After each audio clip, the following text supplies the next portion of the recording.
teach you how to transfer files between an iPhone, iPod, or iPad to a computer. Now I have two different methods available. One is very basic, just to get your photos and videos off, say your camera roll you've taken with your cell phone. The second method is using iTunes. So let's use the camera method first because that's what people use day to day. It's very easy, takes a few seconds, and we'll jump straight into the iTunes file sharing method. So the first thing you're going to need is your iOS device, and the second thing is your iOS cable. Now if you don't have the original cable, it's recommended to use one that is MFI certified. What that basically means is that it's made for iPhone or iOS certification. A lot of third-party wires that are not compatible tend to cause your devices to catch on fire, very dangerous, and it might not transfer files correctly. So if you need to find one of those, be sure to Google it up correctly and just be safe.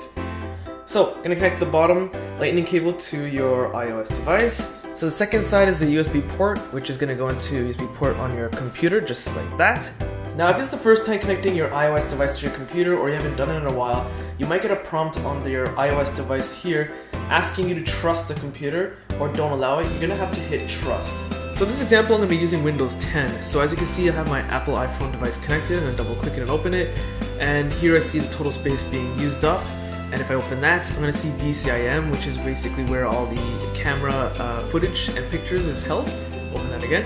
So I have two folders here. So the reason I have this, some people might not, it depends, is because this is my iCloud data. So if I open it up, this is data that's synced from my iCloud back into the phone. So that's why you see it here. If I go back again, 100 Apple is where the new pictures and videos that I've just taken on my iPhone are stored locally. So all you want to do is select whatever you want. So I'll select these pictures, for example, paste it onto my desktop, and if I were to open it up, there's the picture. Okay.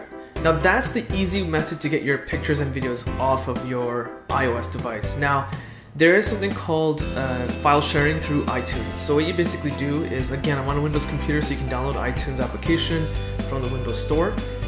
Is hit this little icon right here. It looks like a little device. If you click that, it's going to show you all the information about your iOS device.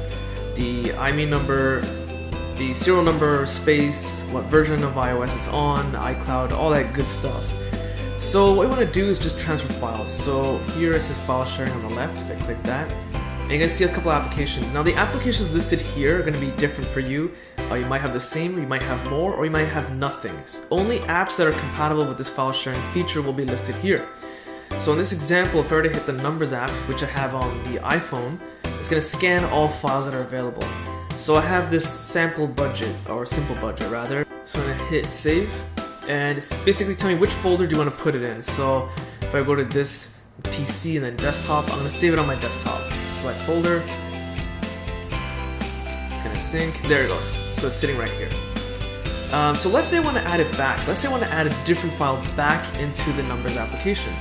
So what I can just do is, let's just for a quick test, hello world. So I'll rename this. So this does not exist on the iPhone right now. So I click back in here, hit add file, find hello world, done, and it's going to be back on the iPhone. So that logic basically follows for the same thing for the iMovie app or any other application you might have here to add a file or save to your computer. Now when you add a file back into your iOS device, there's a good chance it won't be detected. You won't just be able to use the Numbers app and open it automatically. You have to manually look for it, which is pretty annoying, but I'm going to show you how to get that done. Okay, so in this example, we'll continue with opening Numbers, and this is the default view, which is recent, but I have to hit browse. And then from here, I'm going to choose my storage location, which is on my iPhone, because that's where I transferred it, and open the Numbers folder. And from here, I'm going to find my Hello World, which is this one, and it's going to open the file. So that's pretty much the same logic as any other application, which is a little confusing, but at least now you guys know how to do that. So I hope you guys found this video useful. Be sure to check out my social links in the video description. Hit that like button, it does help. Subscribe, and thanks for watching.